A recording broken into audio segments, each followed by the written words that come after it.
Jaynagar live में आपका स्वागत है।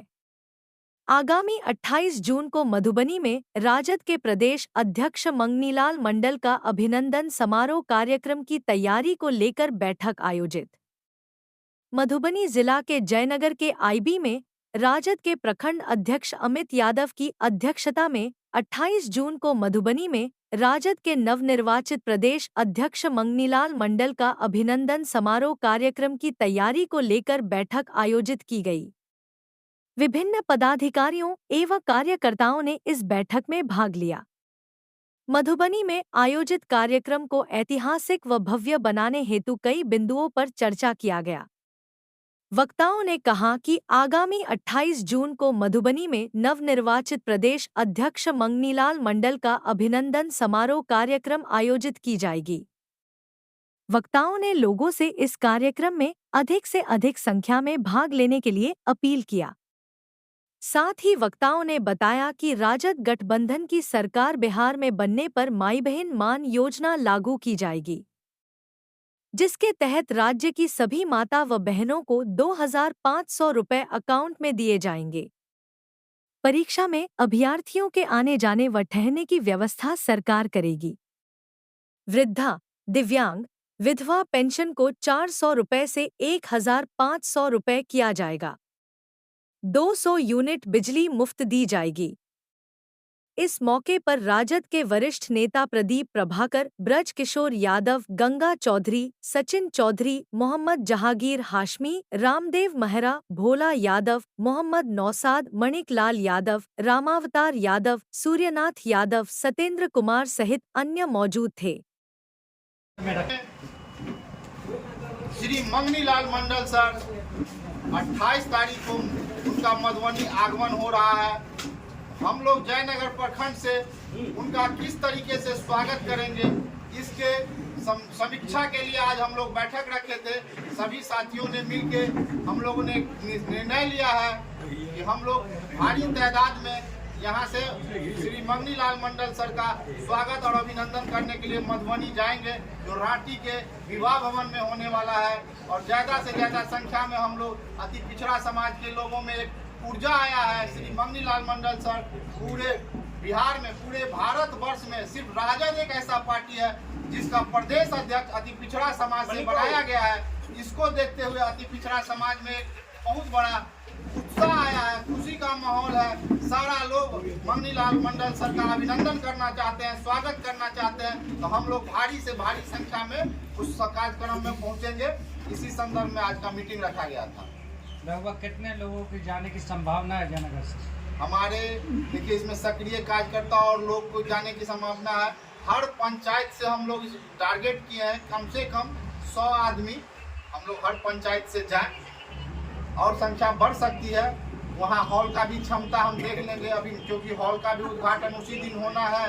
कुछ विशेष उसकी जानकारी नहीं है, उसमें कितना क्षमता। जयनगर से हम हॉल भर देंगे तो ऐसा भी नहीं है। इसको देखते हुए हम लोग संख्या बल को घटा बढ़ा सकते हैं। क्या क्या तैयारियां की जा रही है कार्यकर्ताओं के लिए जाने के लिए, क्या क्या सुविधा रहेगी? हम लोग फिलहाल हर पंचायत में गाड़ी का व्यवस्था किए हैं। पंचायत अध्यक्षों के नेतृत्व में हमारे जो सीनियर नेतागण हैं यहाँ, उन लोगों ने भी अपने तरफ से गाड़ी घोड़ा करने का व्यवस्था किए हैं और भारी संख्या में लोगों को ले जाने का व्यवस्था हो रहा है। कहीं ना कहीं ये आगामी विधानसभा को देखकर एक दलित चेहरा लाया जा रहा है सामने। नहीं, अति पिछड़ा चेहरा है और अति पिछड़ा के बहुत बड़े नेता हैं, समाजवादी हैं। उनका विचार अति पिछड़ा तक बहुत पहले पहुंचा हुआ है। जो कितने बड़े समाजवादी हैं, अति पिछड़ा उन्हें अपना नेता मानते हैं। उनके आने से अति पिछड़ा वर्ग में एक ऊर्जा तो आया है, साथ ही हमारे पार्टी को मजबूती मिलेगा। और निश्चित रूप से हम लोग 2025 का जो विधानसभा चुनाव है उसको जीतने जा रहे हैं। हमारे आदरणीय नेता तेजस्वी प्रसाद यादव अगला मुख्यमंत्री बिहार का होने जा रहे हैं। नीतीश कुमार जी पेंशन योजना को 700 बढ़ाकर 1100 रुपया कर दिए, तो इन पर क्या कहना चाहिए? नीतीश कुमार जी कहाँ किए हैं, उसको तो तेजस्वी यादव जी ने करवाया है। हमारे नेता ने कहा था कि जब हमारी सरकार बनेगी तो हम जो ये सामाजिक पेंशन योजना है 400 से उसको 1500 करेंगे। तो हमारे नेता के योजना को लागू किए हैं। और हमारे नेता ने आगे ये भी कहा है कि हम माई बहन योजना के तहत हर माता बहन को 2500 रुपया देने का काम करेंगे। और हम चाहते हैं कि निश्चित रूप से नीतीश कुमार लागू करके पुण्य का भागी बन जाए, नहीं तो हमारे नेता तो करेंगे ही। और आगे हमारे नेता ने कहा है कि हम 200 यूनिट बिजली फ्री देंगे। आगे से हम लोग इस कार्यक्रम मंगनीलाल सर के स्वागत समारोह के बाद हम आपके चैनल से कहना चाहते हैं कि हमारे नेता ने कहा है कि 200 यूनिट बिजली हम फ्री देंगे, और एक तरफ ये नीतीश कुमार की सरकार जबरदस्ती घरों में स्मार्ट मीटर ठोकने का काम कर रही है, उसका हम प्रखंड राष्ट्रीय जनता दल की तरफ से विरोध करेंगे। गांव-गांव में इसका विरोध होगा, मीटर को नोच के फेंक दिया जाएगा। अगर हमारे पंचायत में अगर ये क्या कहते हैं कि बिजली विभाग के कर्मचारी गए तो उनको मुंह की खानी पड़ेगी, और हम लोग इसका विरोध करेंगे। तो देखिए रहे हैं, सारे नेता अपने दामाद को सेट करने में लगे हुए हैं। उनके एनडीए के जो भी घटक दल है, जो भी नेता है, अपने दामाद को, बेटा को, बेटी को, सारा लोग को सेट करने लगे। नाम बताइए। अब अशोक चौधरी को देखिए, जीतन राम मांझी को देखिए, किसको किसको कहिएगा, सारे लोग तो उसके पार्टी में वही है। सारा लोग अपने लोगों को सेट कर रहे हैं। संजय झा जी को देखिए, अपनी बेटी को सेट कर दिए सुप्रीम कोर्ट में। तो ये लोग नीतीश कुमार जो अचेता अवस्था में चले गए हैं, उसका फायदा उठा रहे हैं। बिहार को लूटने का षड्यंत्र चल रहा है। अगले 2-3 महीने में ये लोग जान रहे हैं कि हमारी सरकार तो आने वाली नहीं है, जितना हो सके बिहार का खजाना को लूट लो। जैसा आपने कहा कि पेंशन योजना तेजस्वी यादव ने आवाज उठाया था, तो इसी तरह से जो आप हमारा मुद्दा तो सुरक्षित है। विपक्ष में रह के हमारा काम है जनता के हितों का सवाल उठाना, और जो कि हम उठाते हैं और सरकार को मजबूर कर देते हैं कि हमारे योजनाओं को, हमारे मुद्दों को आप लागू कीजिए। हमने तो केंद्र सरकार को भी झुका दिया। हमारा योजना, हमारा मुद्दा जातीय जनगणना कराना, मोदी जी कराने के लिए तैयार हुए ना, वो तो आम जनगणना भी नहीं करा रहे थे, लेकिन जातीय जनगणना जो हमारा मुद्दा है, हमारे संख्या बल को देखते हुए, हमारी ताकत को देखते हुए मोदी डर गए हैं और जातीय जनगणना कराने पर राजी हो गए हैं। बहुत हम तो गांव-गांव, कस्बे-कस्बे में जाकर हर एक जाति, वर्ग, धर्म के लोगों को जोड़ने का काम करेंगे। उनके सुख और दुख में मरने और मिटने का काम करेंगे। आपने अभी देखा होगा कि राष्ट्रीय जनता दल का साथी जैसे ही किसी गांव में जाते हैं, लोग उन्हें उत्साहवर्धक रूप से देखना प्रारंभ कर दिया। इसीलिए साथियों, आपको हम विश्वास दिलाते हैं कि आने वाले समय में राष्ट्रीय जनता दल जयनगर प्रखंड निश्चित रूप से अमित जी के नेतृत्व में मजबूत होगा। और जो भी कार्यक्रम होगा, मिथिलेश जी कहे हैं, एक बार प्रखंड मुख्यालय पर भी धमाका होना चाहिए। जन आंदोलन की जरूरत है। जब तक जन आंदोलन नहीं होगा, तब तक नहीं जानेगा कि राष्ट्रीय जनता दल कैसे चल रहा है। राष्ट्रीय जनता दल का कार्यालय भी हम चाहेंगे अध्यक्ष जी जितना जल्द हो सके, अगर कोई प्लानिंग हो, अगर प्रदेश अध्यक्ष जी अगर समय दे तो 30 तारीख को आ रहे हैं, 30 तारीख को ही प्रखंड कार्यालय का उद्घाटन कर लीजिए। अर्थ का जहां तक सवाल है, अध्यक्ष जी हम आपको विश्वास दिलाते हैं कि अर्थ की कोई कमी नहीं होगी। इस बात के लिए आप बेफिक्र रहिए। और तमाम साथियों से निवेदन है, सही कहे हैं जो कल के समाजवादी लोग थे, अपने डिब्बा से जिस प्रकार से प्रोफेसर मणिक लाल यादव, सत्यनारायण जी, सूर्यनाथ बाबा और भोला बाबू करते थे, हमारे पुराने साथी हैं, और उस कलेक्शन के माध्यम से जिस प्रकार से मजबूत करके उन्होंने राष्ट्रीय जनता दल को रखा है, हम लोगों का काम को आगे बढ़ाना है। इन्हीं शब्दों के साथ, इन्हीं आशा और विश्वास के साथ कि जयनगर प्रखंड मधुबनी जिला में उस रोज अपना अलग प्रकार से उपस्थिति दर्ज करे, और सारे कार्यकर्ता अध्यक्ष जी से संपर्क करिए। जहां गाड़ी घोड़ा एक टीम बनाइए, जहां जिस चीज की आवश्यकता होगा हम लोग करेंगे। धन्यवाद। जय राष्ट्रीय जनता दल। रामविलास बाबू, देवनारायण बाबू, वकील साहब, मैं सभी साथियों को जानता हूँ।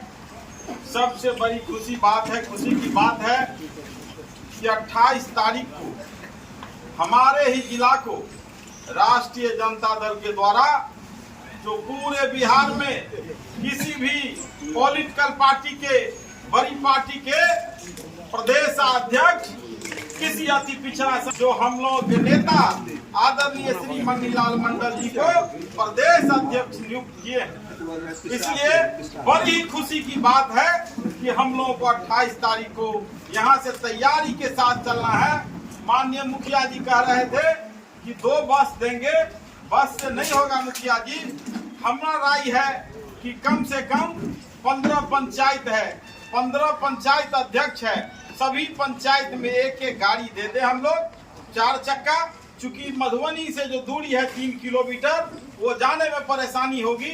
हम लोग अपना कंट्रीब्यूट करेंगे, उसमें खर्चा हम भी खर्चा देंगे और सभी साथी को एक साथ जयनगर से 15 गाड़ी से अगर हम लोग चलेंगे तो एकदम शानदार तरीका से जुलूस जैसा लगेगा माहौल, और वहाँ हम लोगों को जाने में भी परेशानी नहीं होगी।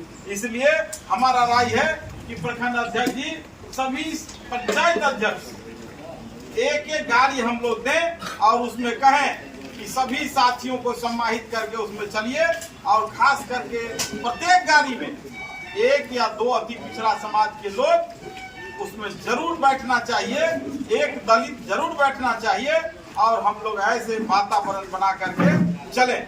चूंकि ठीक है, राष्ट्रीय जनता दल में जो हमारे आधार वोट है, माई समीकरण जिसको हम लोग कहते हैं, विरोधी हमको इसको प्रचारित करते हैं। माई समीकरण ही नहीं, हमारे दल में सभी जाति और धर्म के लोग हैं और उनको ही प्राथमिकता देना होगा, उनको जोड़ना होगा कि जिसको लालू यादव ने 90 से पहले हम लोगों को अपमानित और प्रताड़ित करता था, उसको लालू यादव ने आगे बढ़ाया। किसी कारणवश, हमारे ही कारण क्यों नहीं हो, उनको हम लोग अपने से दूर किया, उनके दुख दर्द में साथ नहीं रहे, उनको साथ लेकर के नहीं चले। इसलिए कहीं न कहीं हमारी भी कमियां हैं। आज वकील साहब बता रहे थे कि हमारा वोट बैलेंस कम हो रहा है। बैलेट क्यों नहीं घटेगा वकील साहब? आज इसमें देख लीजिए आप, ये मूल राष्ट्रीय जनता दल के लोग यहाँ पहुंचे हैं, जो लालू यादव को अपना नेता मानते हैं, और कोई है जो प्रदीप यादव को नेता मान के चलता है, वो मीटिंग में नहीं आता। ये कैसे लालूवादी लोग हैं वो? मैं उनसे पूछना चाहता हूँ कि आज अमित यादव प्रखंड अध्यक्ष बने हैं, तो आप इस मीटिंग में क्यों नहीं आना चाहते हैं? सवाल उनसे मेरा है कि क्यों बाइकाट करते हैं आप, पार्टी के अंदर पार्टी बनाने का काम करते हैं। इस पर भी विचार करना होगा साथियों। एक पार्टी है भाई, लोग एक ही आज प्रभाकर को अलग मानने लगे, इससे नहीं चलेगा पार्टी। इसका मतलब आप किसी व्यक्ति के आदमी हो। अगर तुम राष्ट्रीय जनता दल के आदमी हो तो अमित यादव के नेतृत्व में चलना होगा। अगर ने अमित यादव को प्रखंड अध्यक्ष नहीं मानते हो तो तुम इसका मतलब लालू यादव को और मंगनीलाल मंडल को प्रदेश अध्यक्ष नहीं मानते हो, और लालू यादव जी को राष्ट्रीय अध्यक्ष नहीं मानते हो। इसलिए बड़ा अच्छा बात का है वकील साहब कि हम लोग पार्टी का आदमी, हम लोग लालू यादव के मानने वाले आदमी हैं। 90 से आज तक पार्टी का झंडा लेकर के मैं 93 में मैट्रिक पास किया, उस समय से मैं छात्र जनता दल के जिला अध्यक्ष बना, युवा राष्ट्रीय जनता दल का जिला अध्यक्ष बना, अभी जिला में महासचिव हूँ, कुछ रोज प्रदेश में भी मैं रहा। लेकिन उसकी चिंता मुझे नहीं है, मुझे चिंता है कि सामाजिक न्याय का जो धारा है वो कैसे मजबूत होगा, हम कैसे गांव में चले। आप चले जाइए सेरड़ा पंचायत में आए हुए हैं भिखारी पासवान, दिनेश पासवान, कोई भी चुनाव में लड़ता हूँ तो एक एक सेरड़ा का पासवान 2000 बैलेट है, कहीं नहीं जाता है। वो क्यों कहीं नहीं जाता? क्योंकि मैं उसके सुख और दुख में साथ रहता हूँ, उसके मरने और हरने में साथ रहता हूँ। उसके जीवन में कोई कठिनाई और कष्ट आती है तो मैं उसके साथ खड़ा होता हूँ। इसलिए क्या कारण है जो हमसे अति पिछड़ा दूर हो गया? इस पर भी विचार करने की जरूरत है साथियों। अपने आप में मंथन करना होगा। 100 पंचायती देनी भोला बाबू करते हैं गांव में, कोई यादव का ही पंचायती करते हैं क्या? ये सभी जात और धर्म का काम करते हैं, पंचायती करते हैं। लेकिन जब वोट की बारी आएगी तो कनखी मार जाता है, कनखी मार जाता है। क्या कारण है, इस पर मंथन करने की जरूरत है।